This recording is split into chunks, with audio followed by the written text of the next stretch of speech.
Okay, I just received my OKO tire sealant, and I'm gonna do an unboxing here for you. So this is the way it arrived. Looks like it's pretty well packaged, this side up, so you don't tip it over. Addressed to me.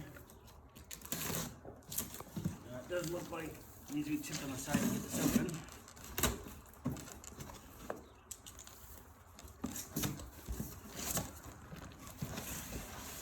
So there it is. Comes with an informational packet right there.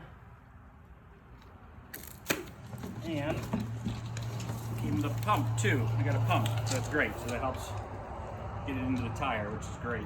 Did the pump come with it, or did you have to buy it separately? The pump is, right now there's a special they're running. If you buy enough product, they provide a pump for free, but there is a cost to the pump.